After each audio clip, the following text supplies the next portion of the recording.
Three Players of a Summer Game by Tennessee Williams.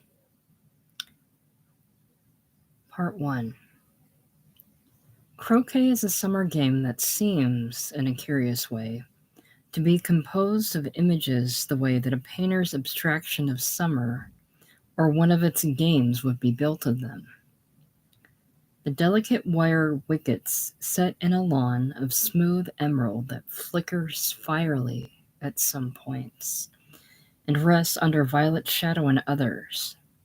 The wooden poles gaudily painted as moments that stand out in a season that was a struggle for something of unspeakable importance to someone passing through it. The clean and hard wooden spheres of different colors, and the strong rigid shape of the mallets that drove the balls through the wickets. The formal design of those wickets and poles upon the croquet lawn. All of these are like a painter's abstraction of a summer and a game played in it. And I cannot think of croquet without hearing a sound like the faraway boom of a cannon fired to announce a white ship coming into a harbor, which had expected it anxiously for a long while.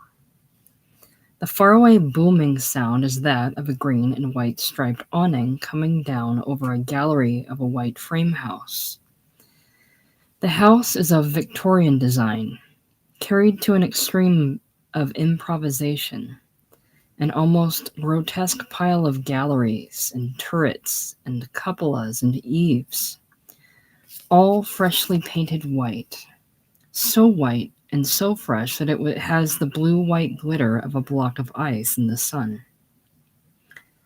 The house is like a new resolution, not yet tainted by any defection from it. And I associate the summer game with players coming out of this house, out of the mysteries of a walled place, with a buoyant air of persons just released from a suffocating enclosure, as if they had spent the fierce day bound in a closet, or breathing freely at last in fresh atmosphere, and able to move without hindrance. Their clothes are as light in weight and color as the flattering clothes of dancers. There are three players, a woman, a man, and a child. The voice of the woman player is not at all a loud one, yet it has a pleasantly resonant quality that carries it farther than most voices go, and it is interspersed with peals of treble laughter, pitched much higher than the voice itself, which are cool-sounding as particles of ice in a tall shaking glass. This woman player, even more than her male opponent in the game, has the grateful quickness of motion of someone let out of a suffocating enclosure. Her motion has the quickness of breath released just after a moment of terror, of fingers unclenched when panic is suddenly past, or of a cry that subsides into laughter. She seems unable to speak or move about moderately. She moves in convulsive rushes, whipping her skirts with long strides that quicken to running. The whipped skirts are white ones. They make a faint crackling sound as her pumping thighs whip them open. The sound that comes to you, greatly diminished by distance, when fitful fair-weather gusts belly out and slacken the faraway sails of a yawl. That agreeably cool summer sound is accompanied by another, which is even cooler. The ceaseless tiny chatter of beads hung in long loops from her throat. They are not pearls, but they have a milky luster. They are small, faintly speckled white ovals, polished birds' eggs turned solid, and strung upon glittery filaments of silver. This woman player is never still for a moment. Sometimes she exhausts herself and collapses on the grass in conscious attitudes of a dancer. She is a thin woman with long bones and skin of a silky luster, and her eyes are only a shade or two darker than the blue-tinted bird's egg beads about her long throat. She is never still, not even when she has fallen in exhaustion on the grass. The neighbors think she's gone mad, but they feel no pity for her. And that, of course, is because of her male opponent in the game. This player is Brick Pollitt, a man so tall with such a fiery thatch of hair on top of him that I never see a flagpole on an expanse of green lawn, or even a particularly brilliant cross or weather vane on a steeple, without thinking suddenly of that long-ago summer in Brick Pollitt, and begin to assort again the baffling bits and pieces that make his legend. These bits and pieces, these assorted images, they are like the paraphernalia for a game of croquet, gathered up from the lawn when the game is over, and packed carefully into an oblong wooden box, which they just exactly fit and fill. There they all are, the bits and pieces, the images, the apparently incongruous paraphernalia of a summer that was the last one of my childhood. And now I take them out of the oblong box and arrange them once more in the formal design on the lawn. It would be absurd to pretend that this is altogether the way it was, and yet it may be closer than a literal history could be to the hidden truth of it. Brick Pollitt is the male player of this summer game, and he is a drinker who has not yet completely fallen beneath the savage axe blows of his liquor. He is not so young anymore, but he has not yet lost the slim grace of his youth. He is a head taller than the tall woman player of the game. He is such a tall man that even in those sections of the lawn dimmed under violet shadow, his head continues to catch fiery rays of the descending sun. The way that the heavenward pointing index finger of that huge gilded hand atop a Protestant steeple in Meridian goes on drawing the sun's flame for a good while, after the lower surfaces of the town have sunk into lingering dusk. The third player of the summer game is the daughter of the woman, a plump 12-year-old child named Mary Louise. This little girl had made herself distinctly unpopular among the children of the neighborhood by imitating too perfectly the elegant manners and cultivated Eastern voice of her mother. She sat in the electric automobile on the sort of a fat silk pillow that expensive lapdogs sit on, uttering treble peals of ladylike laughter, tossing her curls, using grown-up expressions such as, "Oh, how delightful," and "Isn't that just lovely?"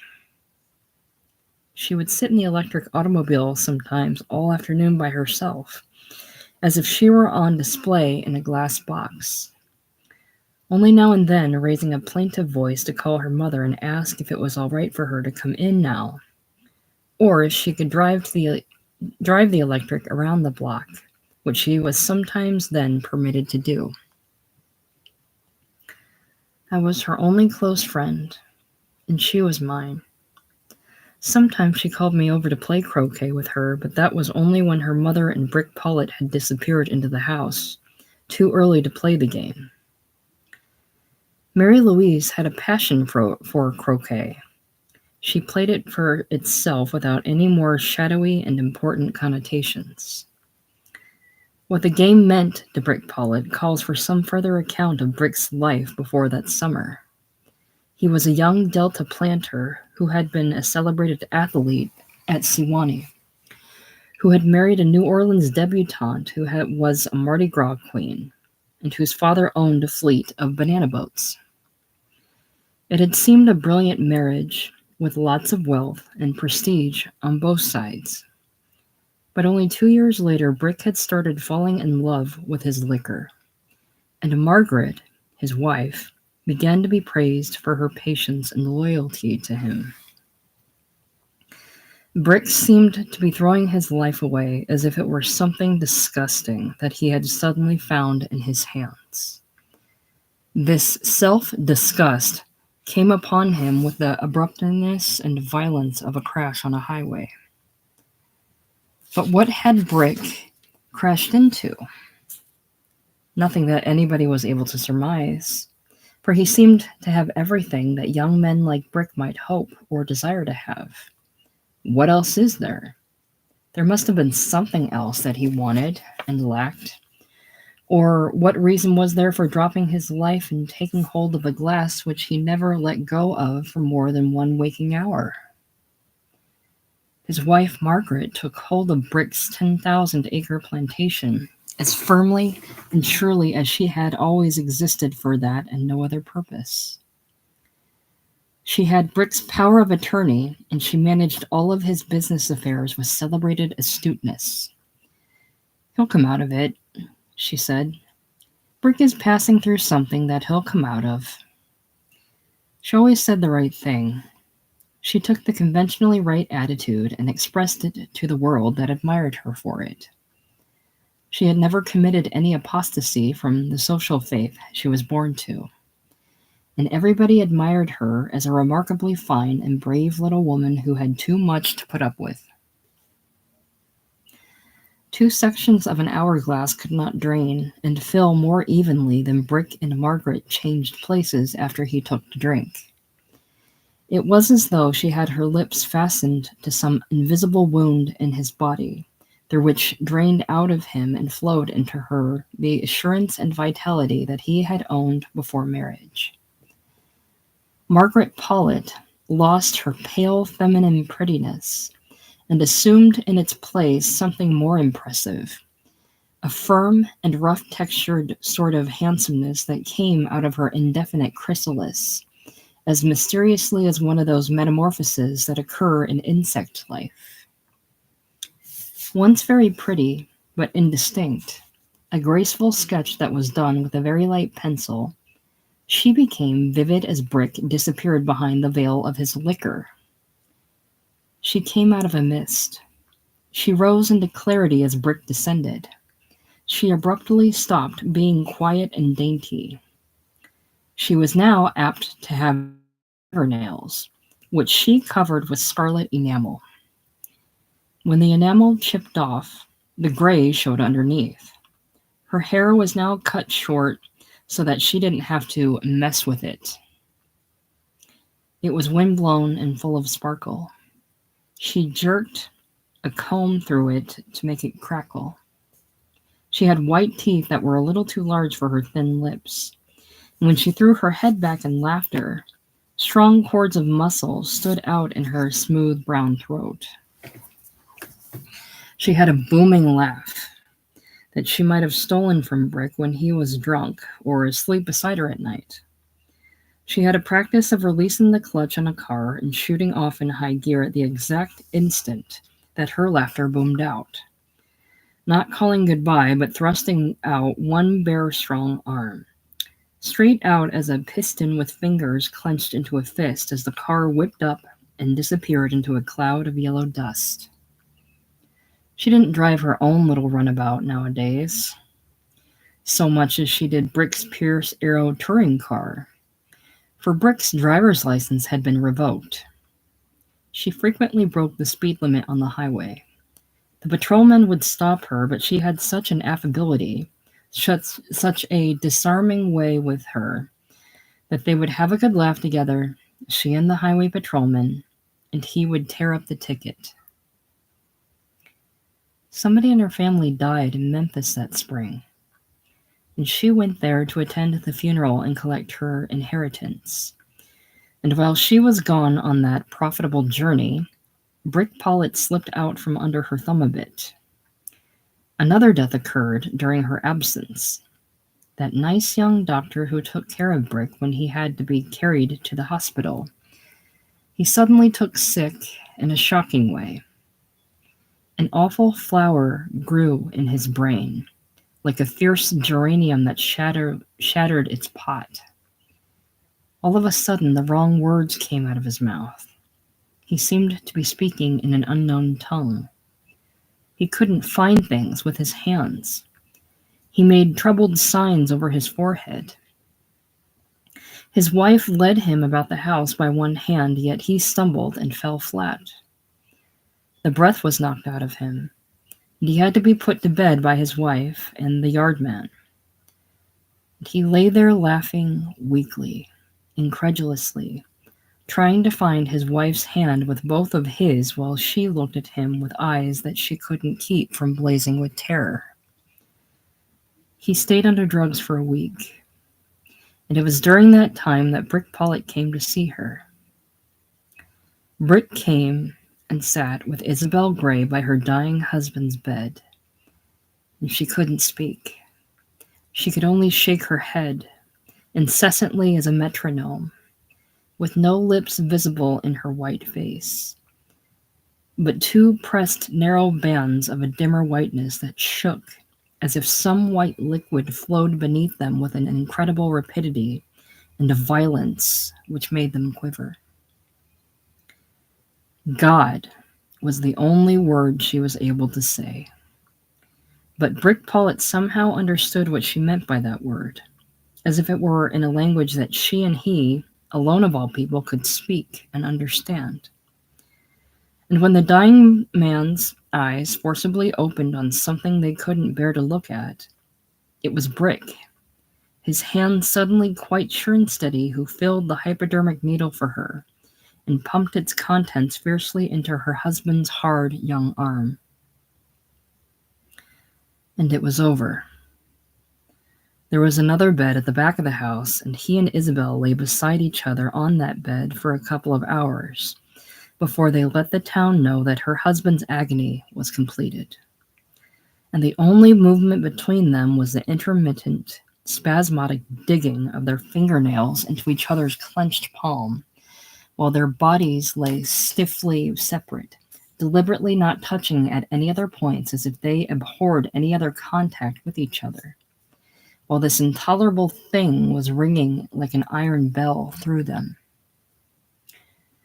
And so you see, what the summer game on the violet-shadowed lawn was, it was a running together out of something unbearably hot and bright into something obscure and cool. The young widow was left with nothing in the way of material possessions, except the house and an electric automobile. But by the time Brick's wife Margaret had returned from her profitable journey to Memphis, Brick had taken over the post-catastrophic details of the widow's life. For a week or two, people thought it was very kind of him. And then all at once, a public opinion changed, and they decided that Brick's reason for kindness was by no means noble. It appeared to observers that the widow was now his mistress. It was true in the limited way that most such opinions are true. It is only the outside of one person's world that is visible to others, and all opinions are false ones, especially public opinions of individual cases. She was his mistress, but that was not Brick's reason. His reason had something to do with that chaste interlocking of hands their first time together, after the hypodermic. It had to do with those hours, now receding and fading behind them, as all such hours must. But neither of them could have said what it was aside from that. Neither of them was able to think very clearly about the matter. But Brick was able to pull himself together for a while and take command of those post-catastrophic details in the young widow's life and her daughter's. The daughter, Mary Louise, was a plump child of 12. She was my friend that summer. Mary Louise and I caught lightning bugs and put them in mason jars to make flickering lanterns. And we played the game of croquet when her mother and Brick Pollitt were not inclined to play it. It was Mary Louise that summer who taught me how to deal with mosquito bites. She was plagued by mosquitoes, and so was I. She warned me that scratching the bites would leave scars on my skin, which was as tender as hers. I said that I didn't care.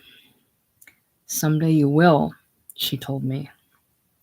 She carried with her constantly that summer a lump of ice and a handkerchief. Whenever a mosquito bit her, instead of scratching the bite, she rubbed it gently with a handkerchief-wrapped lump of ice until the sting was frozen to numbness. Of course, in 5 minutes it would come back and have to be frozen again. But eventually it would disappear and leave no scar. Mary Louise's skin, where it was not temporarily mutilated by a mosquito bite or a slight rash that sometimes appeared after eating strawberry ice cream, was ravishingly smooth and tender. The association is not at all a proper one, but how can you recall a summer in childhood without some touches of impropriety? I can't remember Mary Louise's plump bare legs and arms, fragrant with sweet pea powder, without also thinking of an afternoon drive we took in the electric automobile to the little art museum that had recently been established in the town. We went there just before the 5 o'clock closing time, and straight as a bee, Mary Louise led me into a room that was devoted to replicas of famous antique sculptures. There was a reclining male nude, the dying Gaul, I believe, and it was straight to this statue that she led me. I began to blush before we arrived there. It was naked except for a fig leaf, which was of a different colored metal from the bronze of the prostrate figure.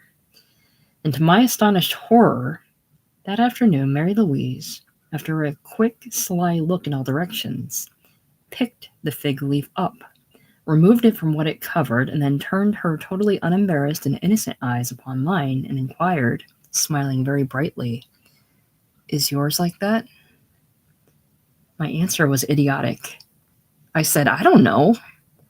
I think I was blushing long after we left the museum. The Gray's house in the spring, when the doctor died of brain cancer, was very run down. But soon after Brick Paulett started coming over to see the young widow, the house was painted. It was painted so white that it was almost a very pale blue.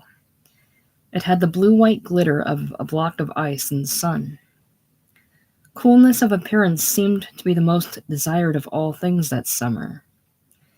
In spite of his red hair, Brick Paulett had a cool appearance, because he was still young and thin as the widow, and he dressed as she did in clothes of light weight and color. His white shirts looked faintly pink because of his skin underneath them. Once I saw him through an upstairs window of the widow's house just a moment before he pulled the shade down. I was in an upstairs room of my house, and I saw that Brick Paulett was divided into two colors as distinct as two stripes of a flag. The upper part of him, which had been exposed to the sun, almost crimson, and the lower part of him white as this piece of paper. While the widow's house was being repainted at Brick Paulett's expense, she and her daughter lived at the Alcazar Hotel, also at Brick's expense. Brick supervised the renovation of the widow's house. He drove in from his plantation every morning to watch the house painters and gardeners at work.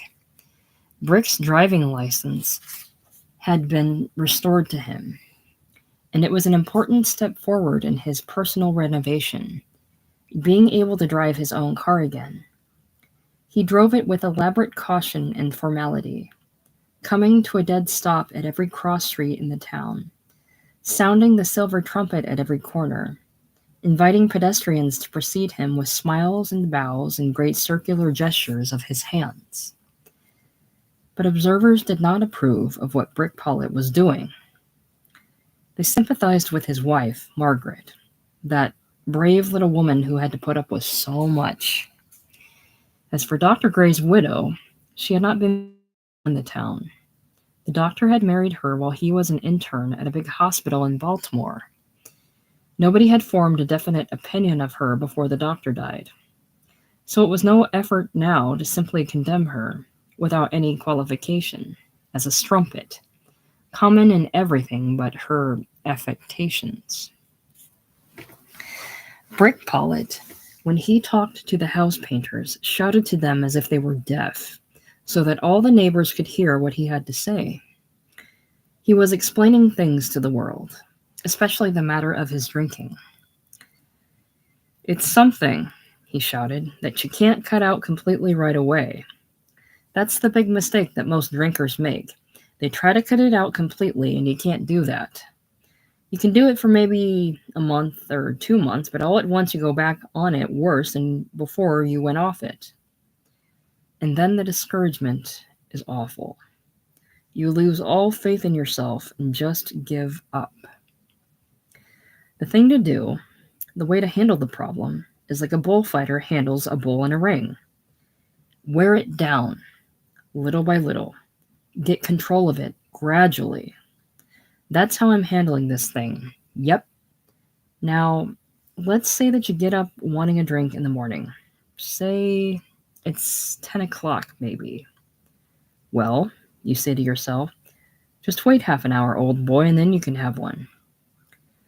Well, at 10:30, you still want that drink. And you want it a little bit worse than you did at 10, but you say to yourself, boy, you could do without it half an hour ago, so you can do without it now.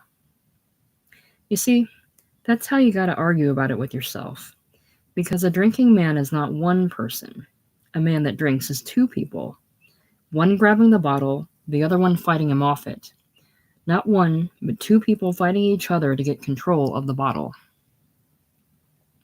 Well, sir, if you can talk yourself out of a drink at 10, you can still talk yourself out of a drink at 10:30. But at 11 o'clock, the need for the drink is greater. Now, here's the important thing to remember about this struggle.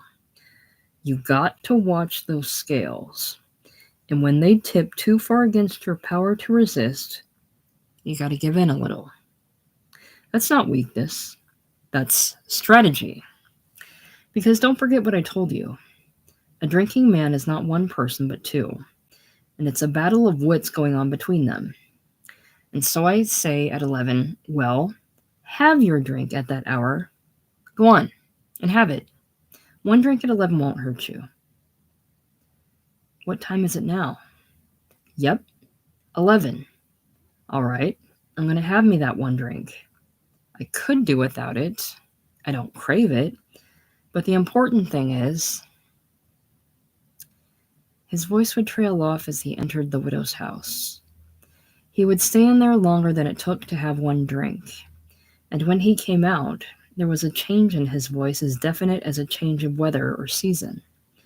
The strong and vigorous tone would be a bit filmed over. Then he would usually talk about his wife. I don't say my wife Margaret's not an intelligent woman. She is, and both of us know it, but she don't have a good head for property values. Now, you know Dr. Gray, who used to live here before that brain thing killed him. Well, he was my physician. He pulled me through some bad times when I had that liquor problem. I felt I owed him a lot. Now, that was a terrible thing the way he went, but it was terrible for his widow, too. She was left with his house and that electric automobile, and that's all. And this house was put up for sale to pay off her debts, and, well, I bought it.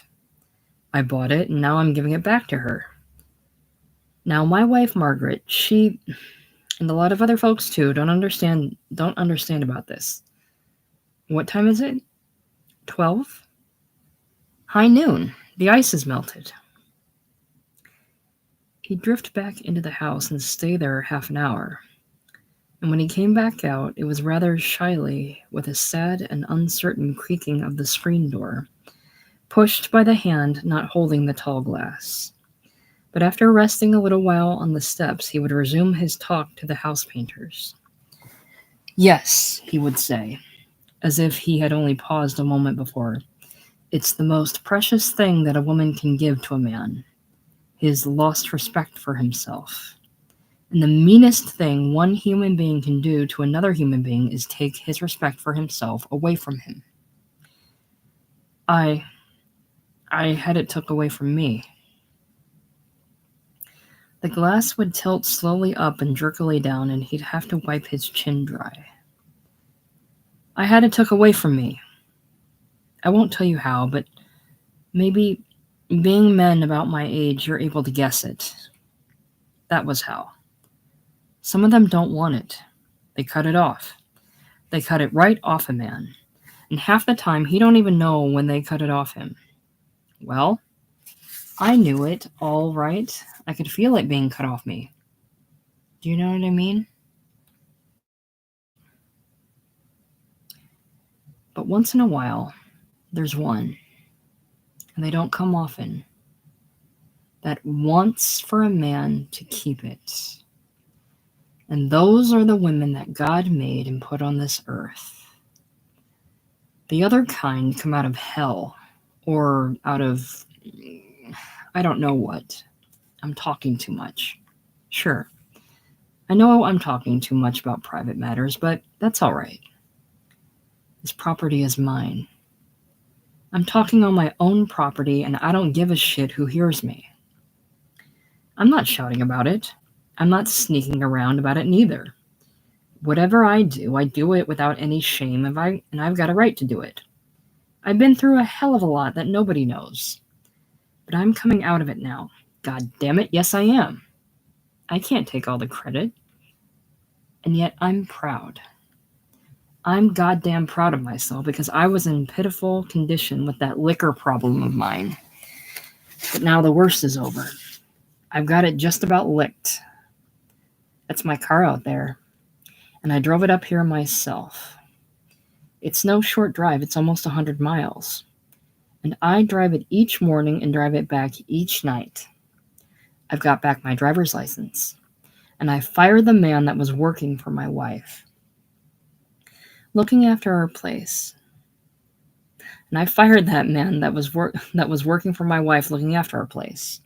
I fired that man, and not only fired him, but give him a kick in the britches that'll make him eat standing up for the next week or two. It wasn't because I thought he was fooling around. It wasn't that. But him and her both took about the same attitude toward me. And I didn't like the attitude they took. They would talk about me right in front of me, as if I wasn't there. Is it time for his medicine? Yes, they were giving me dope. So one day I played possum. I was lying out there on the sofa, and she said to him, I guess he's passed out now. And he said, Jesus, dead drunk at 1:30 in the afternoon. Well, I got up slowly. I wasn't drunk at that hour. I wasn't even half drunk. I stood up straight and walked slowly toward him. I walked straight up to them both, and you should have seen the eyes of them both bug out. Yes, Jesus, they said, at 1:30. And I grabbed him by his collar and by the seat of his breeches and turkey-trotted him right on out of the house and pitched him on his face in a big mud puddle at the foot of the steps to the front veranda. And as far as I know or care, maybe he's still laying there and she's still screaming, Stop, Brick! But I believe I did hit her. Yes, I did. I did hit her. There's times when you gotta hit him, and that was one of those times. I ain't been to the house since. I moved in the little place we lived in before the big one was built, on the other side of the bayou, and ain't crossed over there since. Well, sir, that's all over with now. I got back my power of attorney, which I'd given to that woman, and I got back my driver's license. And I bought this piece of property in town and signed my own check for it. And I'm having it completely done over to make it as handsome as a piece of residential property as you can find in this town. And I'm having that lawn out there prepared for the game of croquet. Then he'd look at the glass in his hands as if he had just then noticed that he was holding it. He'd give it a look of slightly pained surprise, as if he had cut his hand and just now noticed that it was cut and bleeding. Then he would sigh, like an old-time actor in a tragic role. He would put the tall glass down on the balustrade with great care, look back at it to make sure that it wasn't going to fall over, and walk very straight and steady to the porch steps, and just as steady, but with more concentration down them. When he arrived at the foot of the steps, he would laugh as if someone had made a comical remark. He would duck his head genially and shout to the house painter something like this: "Well, I'm not making any predictions because I'm no fortune teller, but I've got a strong idea that I'm going to lick my liquor problem this summer. Ha! I'm going to lick it this summer. I'm not going to take a man with his balls back on him. I'm going to do it step by little step, the way that people play the game of croquet. You know how you play that game. You hit the ball through the and you drive it through the next one. You hit it through that wicket, then you drive onto another. You go from wicket to wicket, and it's a game of precision. It's a game that takes concentration and precision, and that's what makes it a wonderful game for a drinker. It takes a sober man to play a game of precision. It's better than shooting pool, because a pool hall is always next door to a gin mill, and you never see a pool player that don't have his liquor glass on the edge of the table, or somewhere pretty near it. And croquet is also a better game than golf, because in golf you've always got that 19th hole waiting for you. Nope. For a man with a liquor problem, croquet is a summer game, and it may seem a little bit sissy, but let me tell you, it's a game of precision. You go from wicket to wicket until you arrive at that big final pole, and then bang, you've hit it. The game is finished. You're there. And then, not until then, you can go up here to the porch and you have a cool gin drink. A buck or a Collins. Hey, where did I leave that glass? Oh, yeah, hand it down to me, will ya? Thanks. He would take a bird-like sip, make a fiercely wry face, and shake his head violently as if somebody had drenched it with scalding water. This goddamn stuff. He would look around to find a safe place to set the glass down again. He would look around to find a safe place to set the glass down again. He would select a bare spot of earth between hydrangea bushes, deposit the glass there as carefully as if he were planting a memorial tree, and then he would straighten up with a great air of relief and expand his chest and flex his arms. Yep, croquet is a summer game for widows and drinkers. For a few moments, standing there in the sun, he would seem as sure and powerful as the sun itself. But then some little shadow of uncertainty would touch him again, get through the wall of his liquor, some tricky little shadow of thought, as sly as a mouse, quick, dark, too sly to be caught. And without his moving enough for it to be noticed, his still fine body would fall as violently as a giant tree crashes down beneath a final axe stroke, taking with it all the wheeling seasons of suns and stars. Whole centuries of them, crashing suddenly into oblivion and rot. He would make this enormous fall without a perceptible movement of his body. At the most, it would show in the faint flicker of something across his face, whose color gave him the name people knew him by. Something flickered across his flame-colored face. Possibly one knee sagged a little forward. Then slowly, the way a bull trots back from its first wild, challenging plunge into the ring, he would fasten one hand over his belt and raise the other one hesitantly to his head, feeling the scalp and the hard, round bowl of the skull underneath it, as if he dimly imagined that by feeling that dome, he might be able to guess what was hidden inside it. The dark and wondering stuff beneath that dome of calcium, facing, now, the intricate wickets of the summer to come.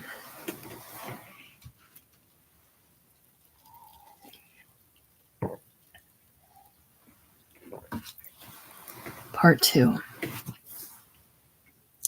For one reason or another, Mary Louise Gray was locked out of the house a great deal of the time that summer. And since she was a lonely child with little or no imagination, apparently unable to amuse herself with solitary games, except the endless one of copying her mother. The afternoons that she was excluded from the house because mother has a headache were periods of great affliction. There were several galleries with outside stairs between them, and she patrolled the galleries and wandered forlornly about the lawn. And from time to time she went down the front walk and sat in the glass box of the electric. She would vary her steps, sometimes walking sedately, sometimes skipping, sometimes hopping and humming, one plump hand always clutching the handkerchief that contained the lump of ice. This lump of ice to rub her mosquito bites had to be replaced at frequent intervals. "Oh, Iceman," the widow would call sweetly from an upstairs window, "don't forget to leave some extra pieces for little Mary Louise to rub her mosquito bites with." Each time a new bite was suffered, Mary Louise would utter a soft cry in a voice that had her mother's trick of carrying a great distance without being loud. "Oh, mother," she would moan, "I'm simply being devoured by mosquitoes." "Darling," her mother would answer, "that's dreadful, but you know that mother can't help it. She didn't create the mosquitoes, and she can't destroy them for you." "You could let me come in the house, Mama." "No, I can't let you come in, precious, not yet." "Why not, Mother?" "Because Mother has a sick headache." "I will be quiet." "You say that you will, but you won't. You must learn to amuse yourself. You mustn't depend on Mother to amuse you. Nobody can depend on anyone else forever. I'll tell you what you can do until Mother's headache is better. You can drive the electric out of the garage. You can drive it around the block, but don't go into the business district with it. And then you can stop in the shady part of the drive and sit there perfectly comfortably till Mother feels better and can get dressed and come out. And then I think Mr. Pollitt may come over for a game of croquet. Won't that be lovely? Do you think he will get here in time to play?" "I hope so, precious. It does him so much good to play croquet." "Oh, I think it does all of us good to play croquet," said Mary Louise in a voice that trembled just at the vision of it. Before Brick Pollitt arrived, sometimes half an hour before his coming, as though she could hear his automobile on the highway 30 miles from the house, Mary Louise would bound plumply off the gallery and begin setting up the poles and wickets of the longed-for game. While she was doing this, her plump little buttocks and her beginning breasts and her shoulder-length copper curls would all bob up and down in perfect unison. I would watch her from the steps of my house on the diagonally opposite corner of the street. She worked feverishly against time, for experience had taught her the sooner she completed the preparations for the game, the greater would be the chance of getting her mother and Mr. Pollitt to play it. Frequently she was not fast enough, or they were too fast for her. By the time she had finished her perspiring job, the veranda was often deserted. Her wailing cries would begin, punctuating the desk at intervals only a little less frequent than the passing of cars of people going out for evening drives to cool off. Mama, the croquet set is ready." Usually there would be a long, long wait for any response to come from the upstairs window, toward which the calls were directed. But one time there wasn't. Almost immediately after the wailing voice was lifted, begging for the commencement of the game, Mary Louise's thin, pretty mother showed herself at the window. She seemed to the window like a white bird flying into some unnoticed obstruction. That was the time when I saw, between the dividing gauze of the bedroom curtains, her naked breasts, small and beautiful, shaken like two angry fists by her violent motion. She leaned between the curtains to answer Mary Louise, not in her usual tone of gentle remonstrance, but in a shocking cry of rage.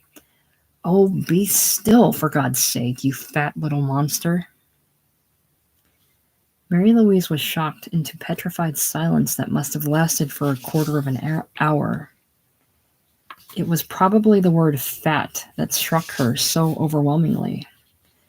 For Mary Louise had once told me, when we were circling the block in the electric, that her mother had told her that she was not fat, that she was only plump, and that these cushions of flesh were going to dissolve in 2 or 3 more years, and then she would be just as thin and pretty as her mother. Sometimes Mary Louise would call me over to play croquet with her, but she was not at all satisfied with my game. I had had so little practice, and she so much, and besides, more importantly, was the company of the grown-up people she wanted. She would call me over when they had disappeared irretrievably into the lightless house, or when the game had collapsed, owing to Mr. Brick Pollitt's refusal to take it seriously. When he played seriously, he was even better at it than Mary Louise, who practiced her strokes sometimes all afternoon for preparation for a game. But there were evenings when he would not leave his drink on the porch, but would carry it down onto the lawn with him, and would play with one hand, more and more capriciously, while in the other hand he carried the tall glass. Then the lawn would become a great stage on which he performed all the immemorial antics of the clown, to the exasperation of Mary Louise and her thin, pretty mother, both of whom would become very severe and dignified on these occasions. They would retire from the croquet lawn and stand off at a little distance, calling softly, "Brick, Brick," and "Mr. Pollitt," like a pair of complaining doves, both in the same ladylike tones of remonstrance. He was not a middle-aged looking man. That is, he was not at all big around the middle, and he could leap and run like a boy. He could turn cartwheels and walk on his hands, and sometimes he would grunt and lunge like a wrestler, or make long crouching runs like a football player, weaving in and out among the wickets and gaudily painted poles of the croquet lawn. The acrobatics and sports of his youth seemed to haunt him. He called out hoarsely to invisible teammates and adversaries, muffled shouts of defiance and anger and triumph, to which an incongruous counterpoint was continually provided by the faint cooing voice of the widow. "Brick?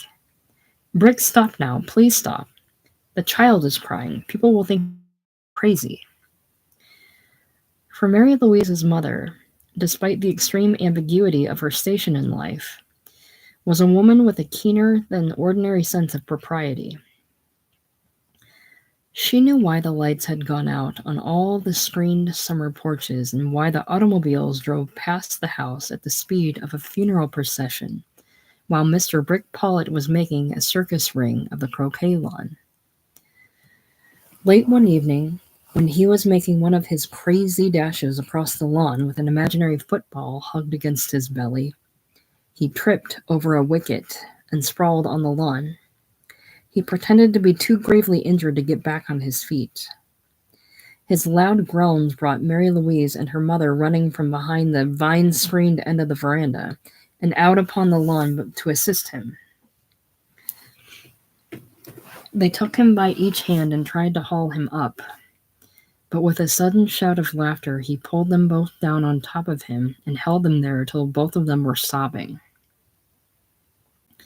He got up, finally, that evening, but it was only to replenish his glass of iced gin, and then returned to the lawn.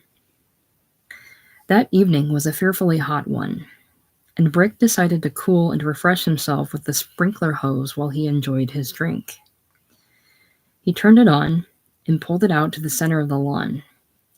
There he rolled about the grass under its leisurely revolving arch of water. And as he rolled about, he began to wriggle out of his clothes.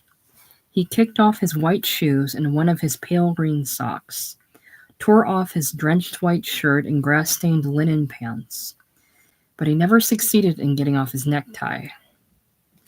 Finally, he was sprawled like some grotesque fountain figure, in underwear and necktie and the one remaining pale green sock, while the revolving arch of water moved with cool whispers about him. The arch of water had a faint, crystalline iridescence, a mist of delicate colors, as it wheeled under the moon. For the moon had by that time begun to poke with an air of slow astonishment over the roof of the little building that housed the electric. And still the complaining doves of the widow and her daughter cooed at him from various windows of the house. And you could tell their voices apart only by the fact that the mother murmured, "Brick, Brick," and Mary Louise still called him Mr. Pollett. "Oh, Mr. Pollett, Mother is so unhappy. Mother is crying." That night he talked to himself, or to invisible figures on the lawn. One of them was his wife, Margaret. He kept saying, "I'm sorry, Margaret. I'm sorry, Margaret. I'm so sorry, Margaret. I'm sorry I'm no good. I'm sorry, Margaret. I'm so sorry. I'm no good. Sorry I'm drunk. Sorry I'm no good. I'm so sorry it all had to turn out like this." Later on, much later, after the remarkably slow procession of touring cars stopped passing the house, a little black sedan that belonged to the police came rushing up to the front walk and sat there for a while. In it was the chief of police himself. He called, "Brick, Brick," almost as gently and softly as Mary Louise's mother had called him from the lightless windows.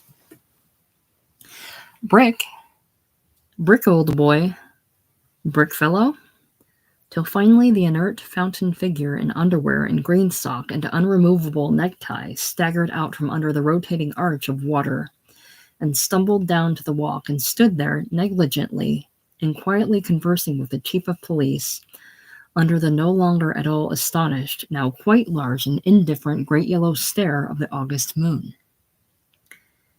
They began to laugh softly together, Mr. Brick Pollett and the chief of police, and finally the door of the little black car opened and Mr. Brick Pollett got in beside the chief of police while the common officer got out to collect the clothes, flabby as drenched towels on the croquet lawn. Then they drove away, and the summer night's show was over. It was not quite over for me, for I had been watching it all that time with unabated interest. And about an hour after the little black car the very polite officers had driven away, I saw the mother of Mary Louise come out into the lawn. She stood there with an air of desolation for quite a while. Then she went into the small building in back of the house and drove out the electric. The electric went sedately out into the summer night, with its buzzing no louder than a summer insect's. And perhaps an hour later, for this was a very long night, it came back again containing in it its glass showbox, not only the young and thin and pretty widow, but a quiet and chastened Mr. Pollett. She curved an arm about his immensely tall figure as they went up the front walk, and I heard him say only one word distinctly. It was the name of his wife. Early that autumn, which was different from summer in nothing except the quicker coming of dusk, the visits of Mr. Brick Pollett began to have the spasmodic irregularity of a stricken heart muscle.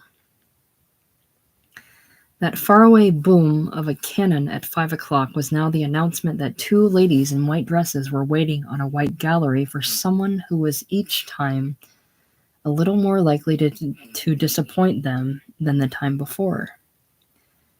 But disappointment was not a thing that Mary Louise was inured to. It was a country that she was passing through not as an old inhabitant, but as a bewildered explorer. And each afternoon she removed the oblong yellow wooden box, lugged it out of the little building in which it lived with the electric, ceremoniously opened it upon the center of the silken green lawn, and began to arrange the wickets in their formal pattern between the 2 gaudily painted poles that meant beginning, middle, and end.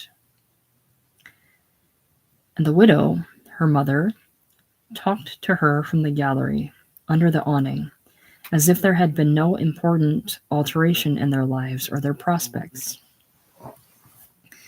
Their almost duplicate voices as they talked back and forth between gallery and lawn rang out as clearly as if the enormous corner lot were enclosed at this hour by a still more enormous and perfectly translucent glass bell, which picked up and carried through space whatever was uttered beneath it.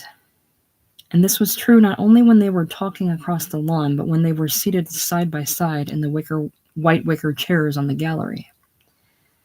Phrases from these conversations became catchwords, repeated and mocked by the neighbors, for whom the widow and her daughter and Mr. Brick Pollitt had been three players in a sensational drama, which had shocked and angered them for 2 acts, but which now, as it approached a conclusion, was declining into unintentional farce, which they could laugh at. It was not difficult to find something ludicrous in the talks between the two ladies or the high-pitched elegance of their voices. Mary Louise would ask, "Will Mr. Pollitt get here in time for croquet?" "I hope so, precious. It does him so much good."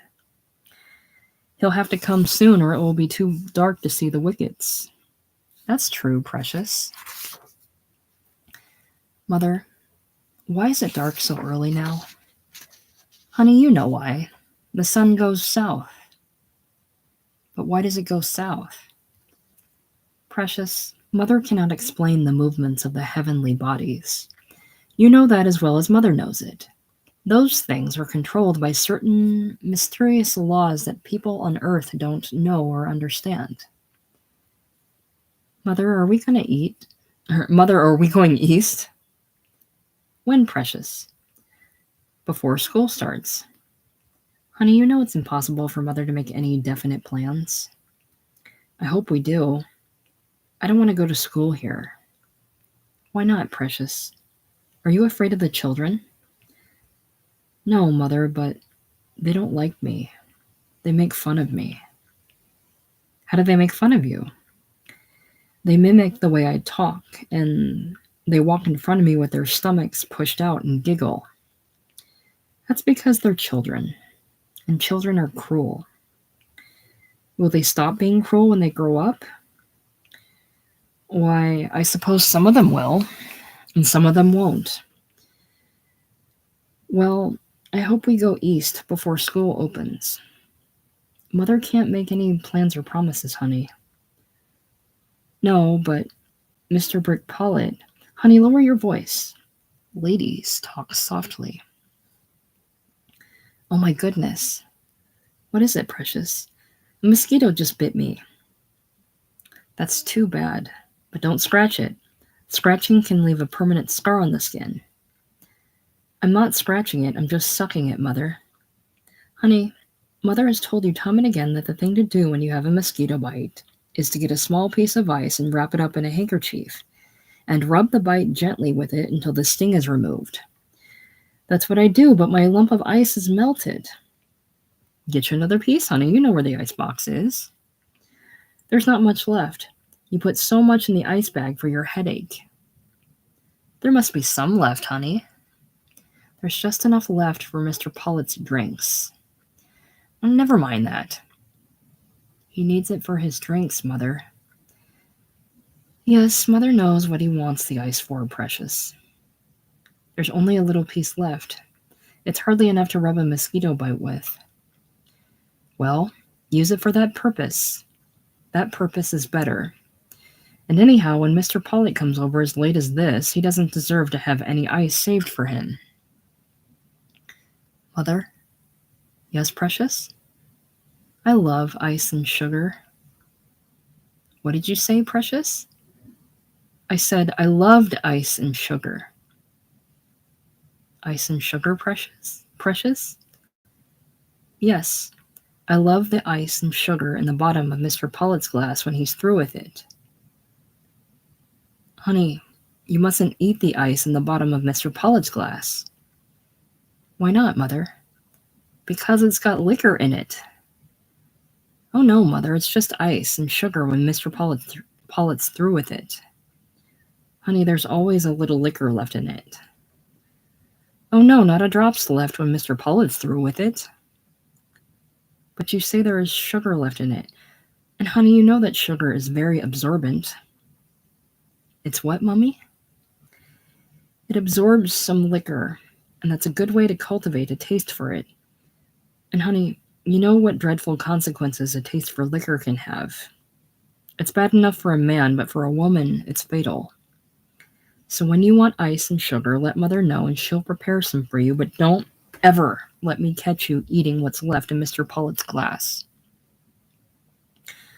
Mama? Yes, precious? It's almost completely dark now. Everybody is turning on their lights or driving out on the road to cool off. Can't we go out riding in the electric? No, honey, we can't till we know Mr. Pollitt's not. Do you still think he will come? Precious, how can I say? Is Mother a fortune teller? Oh, here comes the Pierce, Mommy. Here comes the Pierce. Is it? Is it the Pierce? Oh, no, it isn't. It's a Super 6. Mommy, I'm going to pull up the wickets now and water the lawn. Because if Mr. Pollitt does come, he'll have people with him, or won't be in a condition to play croquet. And when I've finished, I want to drive the electric around the block. Drive it around the block, honey, but don't go into the business district with it. Are you going with me, Mommy? No, precious, I'm going to sit here. It's cooler in the electric.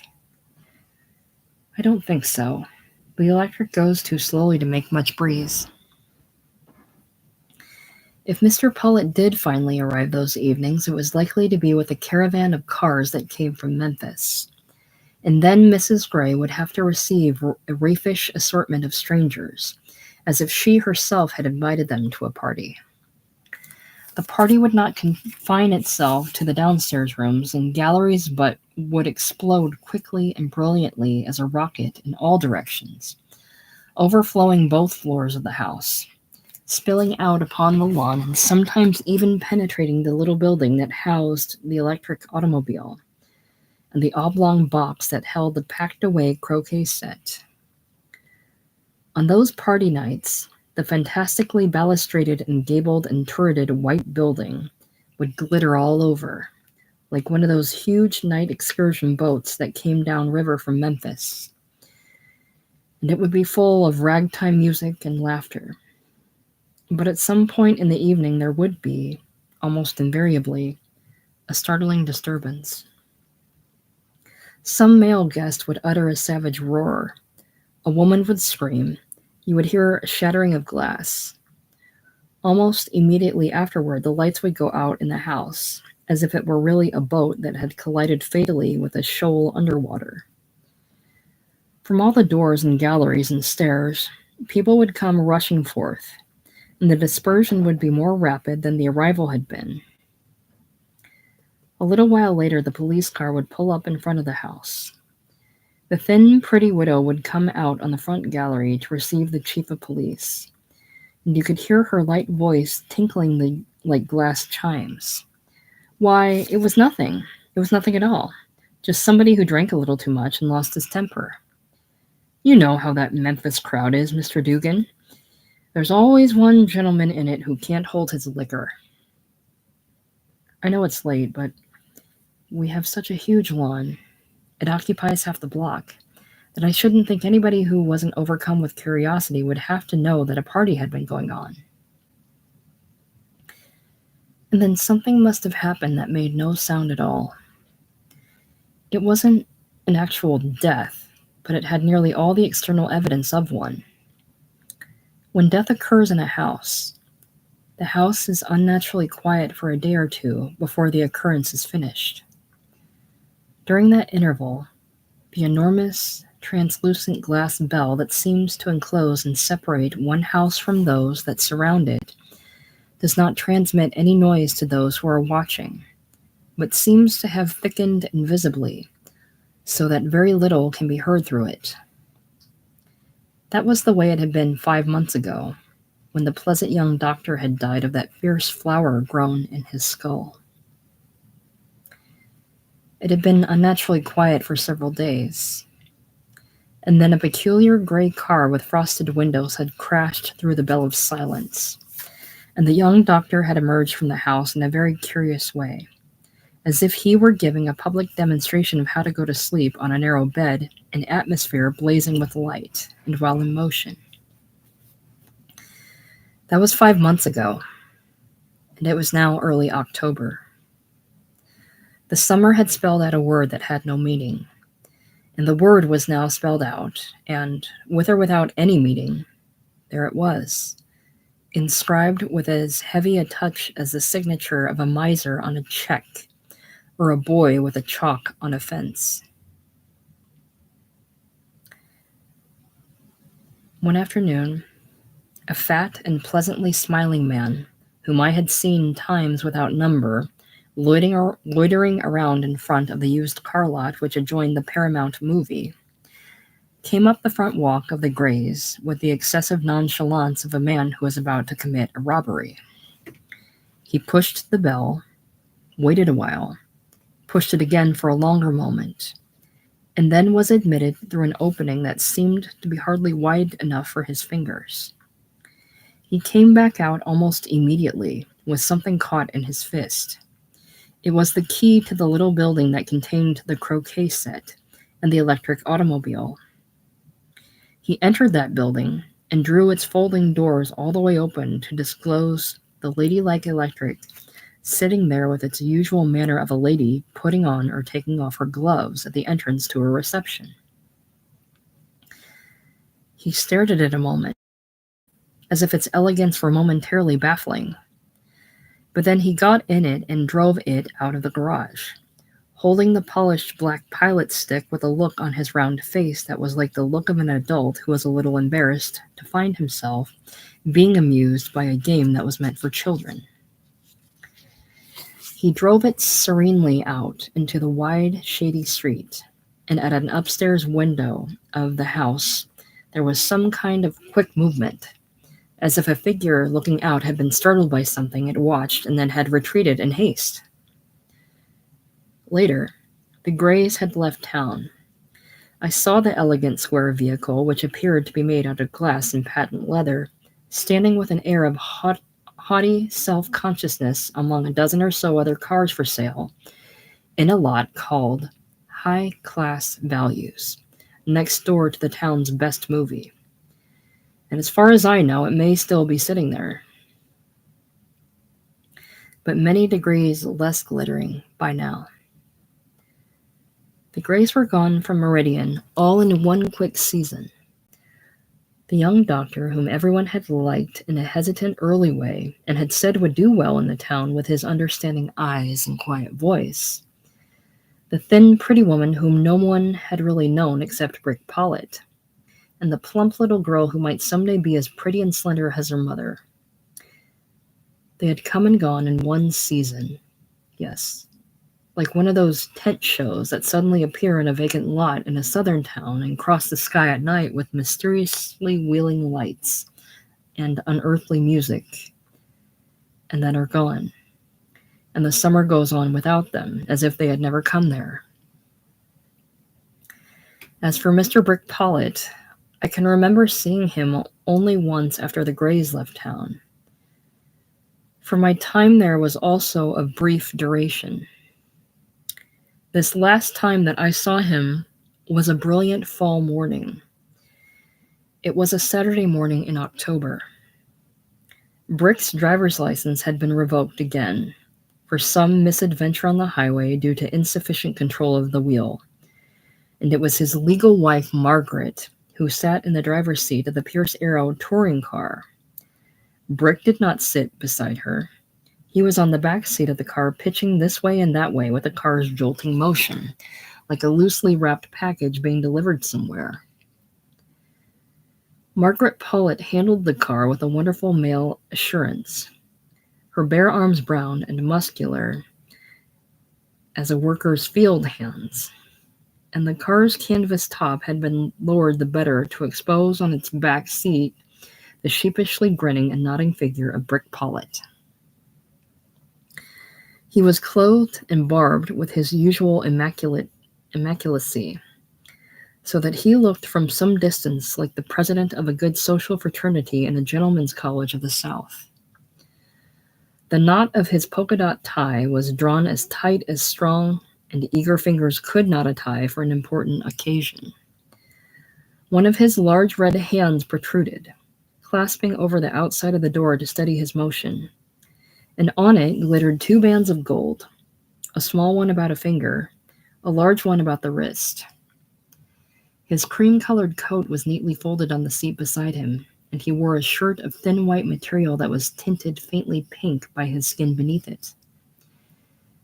He was a man who had been, and even at that time still was, the handsomest you were likely to remember, physical beauty being of all human attributes the most incontinently used and wasted, as if whoever made it despised it, since it is made so often only to be disgraced by painful degrees and drawn through the streets in chains. Margaret blew the car's silver trumpet at every intersection. She leaned this way and that way, elevating or thrusting out an arm as she shouted gay greetings to people on porches, merchants beside store entrances, people she barely knew along the walks, calling them all by their familiar names, as if she were running for office in the town, while Brick nodded and grinned with senseless amiability behind her. It was exactly the way that some ancient conqueror, such as Caesar or Alexander the Great or Hannibal, might have led in chains through a capital city, the prince of a state newly conquered. 1951 to 1952, published 1952.